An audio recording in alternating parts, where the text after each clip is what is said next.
Eh, Semoga sinyalnya bagus kali ini karena saya sambil lagi ikut kelas juga. Ya, ini ada kelas Family Investment Series ya dari Gading Counseling.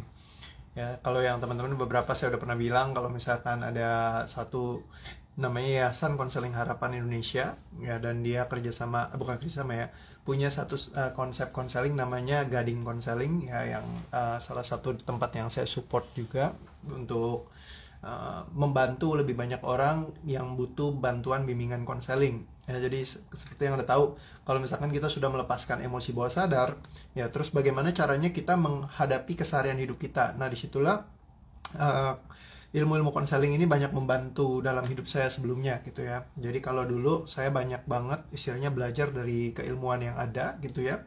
Nah, setelah emosi kita diberesin, saya akan biasanya cari apa langkah-langkah tepat konkretnya untuk kita ngebikin hidup kita jadi lebih asik, lebih nyaman. Nah, salah satunya dengan mengintegrasikan ilmu konseling menjadi hal-hal yang sehari-hari kita lakukan, ini sangat membantu sekali. Dan kelas ini itu dia bukain gratis juga ya, jadi ada seriesnya tiap minggu keberapa gitu. Nanti mungkin saya bisa kasih update infonya juga kalau teman-teman ada yang mau ikutan ya, karena free gitu ya. Jadi bahkan di tempat konselingnya pun kalau mau konseling Anda cuma tinggal bayar administrasi, sama sisanya berbasis dari donasi bebas, jumlahnya terserah gitu ya. Nah, karena biasanya kalau misalkan Anda buat ikut session tertentu untuk konseling sendiri, itu juga karena profesional ya mereka. Bahkan ada yang belasan tahun sudah pengalaman, mereka membantu di sini dalam bentuk pelayanan gitu. Jadi bukan untuk mengambil sebuah keuntungan based on profit gitu, yang jadi ini non profit gitu ya. Jadi kalau misalkan Anda bisa mau butuh bantuan konseling, saya sangat rekomendasikan ya kalau misalkan Anda cari di Instagramnya @gadingkonseling. Karena konseling ini salah satu ilmu yang sudah penelitiannya sangat banyak sekali dan sangat membantu sekali buat kita ngejalanin kehidupan itu. Kalau kita lebih ngerti, kita punya struktur berpikir yang lebih bagus, sehingga pas ngejalanin kehidupan itu lebih oke. Jadi yang sering saya bahas dalam tahapan pembelajaran kehidupan kita ada tentang ngeberesin emosinya, dilepas-lepaskan. Kita juga perlu untuk menginstal program-program yang bisa memberdayakan kita. Jadi untuk memberdayakan, ada banyak sistem di luar sana yang bisa membantu Anda. Kalau untuk melepaskan, ya saya rest assure bahwa DWTRT yang terbagus buat melepaskan emosi bawah sadar. Tapi untuk memperkaya, membuat Anda lebih banyak lagi insight gitu ya, buat membantu Anda menjalani kehidupan Anda supaya tidak ibaratnya jeblos ke jurang yang sama terus-menerus, Anda bisa buat ikut ke session-session yang seperti ini. Ya, salah satunya dari Gading Counseling yang gratis, Anda bisa ikutin ya, selagi online begini kan. Setiap berapa saat Anda bisa belajar gitu ya. Jadi datang, ikut lagi, belajar lagi, belajar lagi seperti itu. Nah, jadi sangat membantu. So, saya sangat rekomendasikan kalau buat Anda nanti suatu saat bisa ikut hadir juga ke kelasnya GC, ya welcome aja. Di sana bagus-bagus banget ya. Anda bisa dapat banyak sharingan yang sangat-sangat positif. Hari ini teman-teman pada belajar, mereka sharing belajar bisa banyak sekali ya dari yang mereka pelajarin, karena tadi saya ngeliat responsnya mereka juga gitu ya. Nanti next saya akan bagikan di Facebook ataupun di Instagram kalau misalkan GCC ngadain lagi ya, karena memang ini kayak mingguan, saya lupa persisnya berapa minggu sekali, tapi kayaknya 2 minggu atau 3 minggu sekali gitu. Itu mereka mengadakan kelas ini gitu ya. Hari ini 22 Juli belajar tentang personality ya, terus juga family tree, pengaruh dari rurutan orang tua gitu, ancestral punya problem. Jadi kalau misalkan ada orang tua punya di atasnya ada, misalkan kita punya kakek segala macam, terus punya sifat-sifat sikap-sikapnya mereka masing-masing. Seringkali kalau kita dekat sama mereka itu kita terpengaruh banyak banget ya. Jadi kayak mempengaruhi ke keseluruhan cara kita berfungsi gitu ya. Apalagi kalau bicara tentang nilai-nilai yang ditanamkan ya, misalnya kayak nilai di keluarga aja kan kita bisa ditanamkan banyak ya. Kalau misalkan sedikit-sedikit ditanemin, lama-lama dia jadi, apalagi di awal ya, waktu kita pas masih kecil kayak kertas kosong, terus banyak ditanamkan nilai-nilai. Nah, ini jadi nilai yang jadi kuatnya sendiri masing-masing ya. Kalau misalkan kita nggak pahami ya, kita jadi nggak punya sensornya, ibaratnya seperti itu. Nah, nonton kelas begini juga membantu kita untuk selain punya kesadaran yang lebih, kita juga bisa tahu rambu-rambu. Oh, ternyata di sini ada begini, di situ ada begitu. Saya punya emosi tersendiri di situ. Begitu tahu langsung bisa dilepaskan sehingga kita jadi kayak lebih mengerti. Oh, saya perlu beresin ini itu gitu loh. Nah, ini jadi sangat recommended banget. Ya, nanti next time saya rekomen untuk Anda bisa ikut ke sana ya. Sangat bagus sekali. Sip, thank you. So, tema hari ini saya mau ngebahas sedikit tadi udah saya tulisin yang mana ya? Oh iya.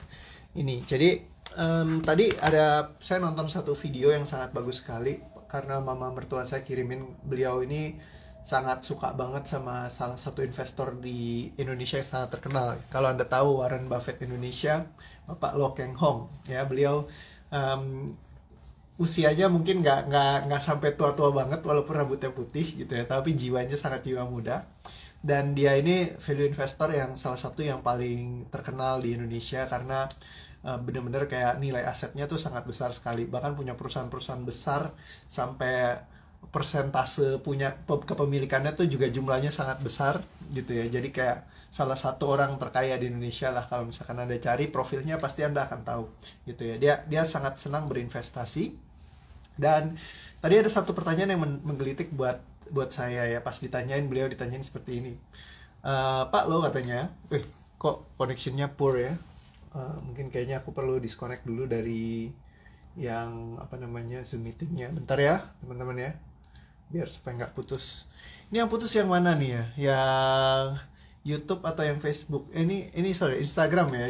YouTube berarti YouTube lagi, Facebook berarti mati. Bentar saya coba cek lagi ya. Kalau Facebooknya tewas, saya coba nyalain dari sini.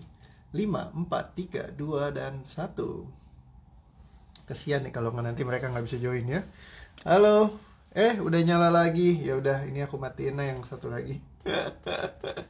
Welcome back yang di FB ya. FB tadi sempat nge-hang sedikit ya, jadi aku coba nyalain lagi. Cuman nih sekarang udah masuk, good. Oke ya, thank you. So, jadi kembali lagi case yang tadi, ketika ditanyain Pak Lo, dibilang begini, Pak Lo, salah satu tempat Pak Lo paling banyak yang waktu itu momen dia bilang kan loss paling banyaknya dia, jadi bukan loss sih, floating loss disebutnya. Nah, floating loss itu di saat kalau misalkan lagi, kalau nggak salah floating loss istilahnya, mungkin saya istilahnya takutnya salah gitu ya, saya coba cek dulu, tadi saya sempat nyatet, ya ini karena bagus banget. Bener gak sih istilahnya? Ya bener, floating loss terbesar.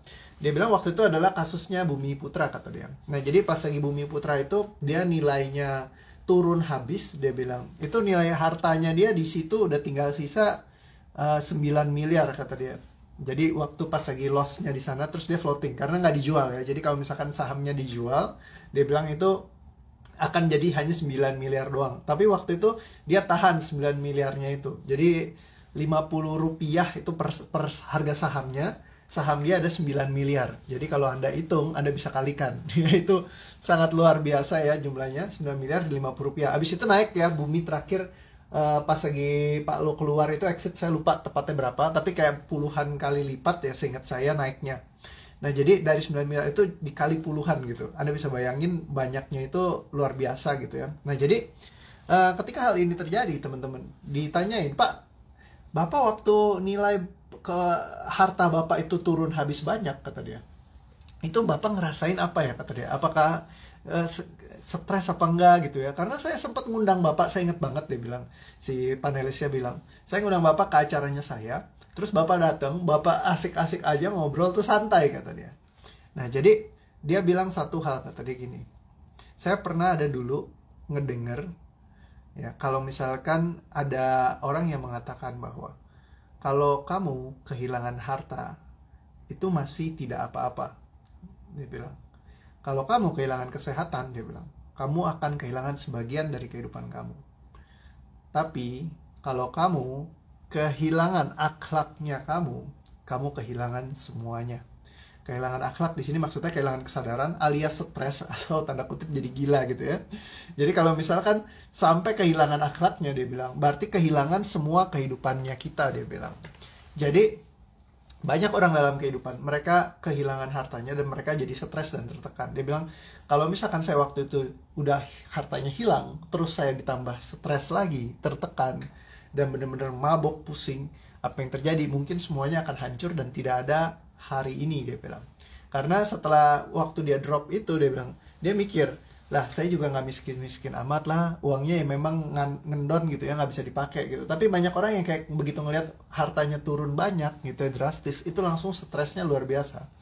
Dia bilang, ya dia ya saya juga nggak sampai miskin-miskin amat, masih ada nilai segitu, dia bilang. Walaupun memang selama ini saya udah kumpulkan segitu banyak, tapi ya saya untuk memilih untuk tidak menjual dan sampai akhirnya menunggu harganya naik gitu ya. Ketika harga itu naik, ya luar biasa, akhirnya dia jadi terjadi pelipat gandaan di situ. Sampai kalau Anda search di Google ada ya, saya masih ingat banget waktu itu tagline-nya adalah Lo Keng Hong dapat angpau dari Bumi Putra. Ya, jadi pas lagi deket sama Imlek waktu itu, harga sahamnya Bumi Putra itu naik meledak.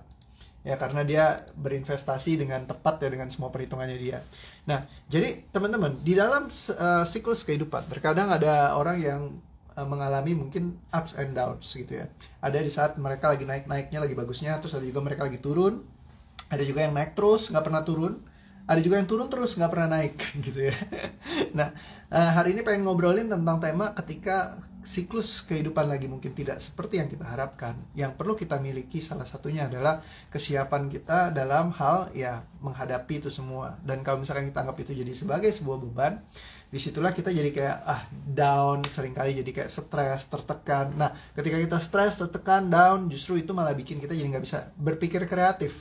Nah, di masa sekarang kan lagi industri lagi banyak banget mengalami apa ya, kayak pergoyangan karena case-nya lagi corona segala macam, lagi sulit-sulitnya ya, challenge-nya luar biasa banget di luar sana buat banyak orang. Ya sehingga kadang-kadang membuat orang banyak yang stres, tertekan, dan ketika stres tertekan malah jadi nggak bisa efektif dalam melakukan segala aktivitasnya gitu ya. Nah, jadi balik lagi, bukan berarti Anda akan kehilangan harta Anda. Tapi kalau misalkan Anda nggak pusingin apa yang sudah hilang di masa lalu Anda bisa fokus mengkreasikan apa yang Anda ingin ciptakan di masa depan Anda. Karena yang terpenting, pertanyaan saya, apakah di masa lalu? Ya, yang terpenting ada di masa sekarang dan masa depan. Itu lebih penting dari semuanya. Jadi, bagaimana Anda bisa mengkreasikan hidup Anda menjadi lebih asik, lebih menarik, lebih dahsyat lagi. Ya, kalau misalkan Anda memang kayak sepenuh hati, benar-benar kayak, oke, klop, aku lakukan ini gitu ya. Nah, jadi kayak, karena kalau misalkan waktu itu beliau misalkan galau, stres, apa segala macam, mungkin ya dia akan exit dengan nilai segitu dan hasil kerja kerasnya selama ini jadi hilang begitu saja. Ya, karena memang di dunia investasi terkadang ada resikonya juga ketika naik ataupun turun. Dan menyadari bahwa sepenuhnya, kata dia kan tadi, dia bilang, saya ngecek cadangan nilai batu bara yang dimiliki oleh Bumi Putra itu sangat besar sekali, dia bilang. Bumi Resources ya, kok Bumi Putra ya. Maaf kalau dari tadi saya istilahnya salah ya teman-teman, karena saya bukannya orang pakar saham ya, saya cuma nonton aja karena katanya banyak insight bagusnya ya. Jadi saham bumi lah pokoknya kalau Anda research di situ. Yang Bumi Putra biasanya kan asuransi ya. Ya jadi seperti itu. Nah, jadi kalau misalkan Anda lihat dari saham bumi ini, dia lihat katanya waktu itu memang harga nilainya itu lagi rendah sekali di saat perusahaannya itu sebenarnya nilai valuasinya masih tinggi sekali. Maksudnya dalam artian, daripada saya salah, mending Anda nonton aja, nanti saya kasih linknya. Dalam artian nilai cadangan batubara yang dimiliki bumi ini masih banyak sekali, dia bilang. Jadi ketika nilainya itu sangat tidak sebanding sama nilai saham yang dikasih gitu. Ibaratnya segini, terus nilai sahamnya segini. Memang kecil banget, dan itu lama banget tuh. Kalau ada ingat ya, Bumi Putra turun ke Rp50, itu bertahan sangat lama sekali, sampai akhirnya dia bisa naik lagi. Nah, jadi tapi karena punya pemikiran yang sane, dalam artian logiknya masuk nih, semua perhitungannya oke gitu, akhirnya ya beliau tetap stay di situ, dan akhirnya ya terjadi pelipat gandaan, dan ya itu sangat menguntungkan sekali buat beliau pada saat itu.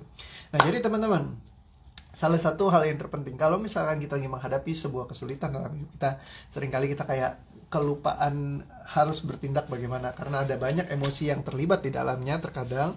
Ya, misalkan kita punya ketakutan, kecemasan, aduh kayaknya nggak mungkin, kayaknya nggak bisa, kayaknya susah, kayaknya nggak ada harapannya ya. Coba perhatikan semua energi itu. Ya, kapanpun Anda merasa pernah kehilangan sesuatu ya, atau kehilangan saat ini pengharapan Anda, kekuatan Anda, kapasitas Anda, kapabilitas Anda, atau segala-gala yang terkait dengan hal ini, perhatikan semuanya. Kapanpun Anda menganggap ini sebagai kesulitan yang mungkin sulit untuk Anda hadapi, perhatikan semua energi yang ada terkait dengannya yang menghalangi Anda melepaskannya. Sadari, terima semuanya, ambil pesannya, ikhlaskan, lepaskan, cabut, batalkan, tidak katakan, lepaskan, musnahkan. Tarik nafas pelan, tahan, dan lepaskan. Perhatikan semua energi yang ada terkait dengan kesulitan Anda yang Anda hadapi saat ini. Kapanpun Anda menganggap kesulitan ini challenge yang sulit banget Anda hadapi, semua yang ada di dalamnya yang terkait dengan hal ini yang menghalangi Anda melepaskannya, perhatikan lagi sekali lagi. Sadari, terima semuanya, ikhlaskan, lepaskan, cabut, katakan, tidak katakan, lepaskan, musnahkan. Terima, ikhlaskan, dan lepaskan. Dan semua rasa yang tersisa terkait dengan hal ini yang Anda simpan di dalam tubuh fisik Anda, perhatikan semua energinya.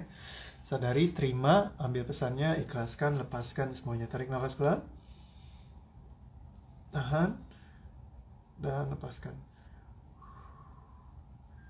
Oke, nggak ada yang membantu kita untuk menjadi lebih dahsyat lagi, lebih luar biasa lagi, lebih asik lagi, ya, selain kalau misalkan kita memang kayak menjalani semuanya dengan ya di bawah asik aja, di bawah santai.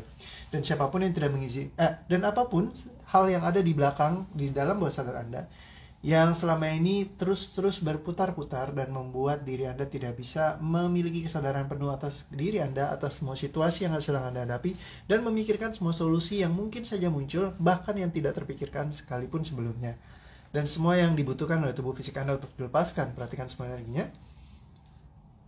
Sadari, terima, ikhlaskan, lepaskan, cabut, batalkan, tidak katakan, lepaskan, musnahkan. Tarik nafas pelan, tahan, dan lepaskan. Oke, dan semua rasa yang tersisa terkait dengan hal ini, sadari, terima, ambil pesannya, ikhlaskan, lepaskan semuanya. Tarik nafas pelan, tahan, dan lepaskan. Dan semua beban hidup yang Anda rasakan, kapanpun Anda menganggap ini sebagai sebuah beban, semua konsep tentang ini dan semua energi yang ada di belakangnya, sadari, terima, ambil pesannya, ikhlaskan, lepaskan semuanya. Tarik nafas pelan,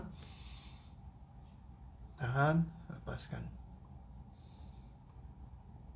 Dan kapanpun Anda masuk dalam energi penantian yang menghentikan Anda untuk berkreasi, menciptakan sesuatu yang baru lagi, ya.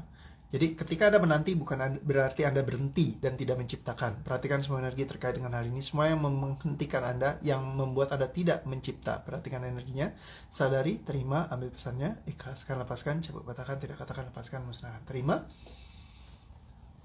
ikhlaskan, lepaskan semuanya. Tarik nafas, tahan, dan lepaskan.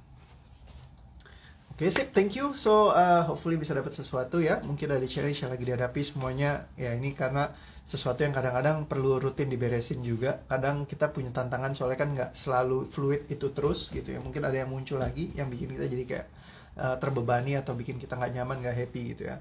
So, thank you teman-teman. Saran saya ketika Anda sudah beres ngelepasin emosi gitu ya, pastikan Anda juga nanti belajar sesuatu yang bikin Anda bisa kayak lebih lengkap lagi ilmunya untuk menjalani kehidupan. Ya, nanti salah satunya yang kayak tadi saya bilang, ada kelas-kelas gratis mungkin ya, yang bagus-bagus. Itu sangat rekomendasi untuk Anda bisa nonton ya. Oke, sip, thank you semuanya. Sampai ketemu lagi besok-besok ya. Bukan besok-besok ya. Oke, so thank you, love you all, bye-bye semuanya. Thank you. Yeah.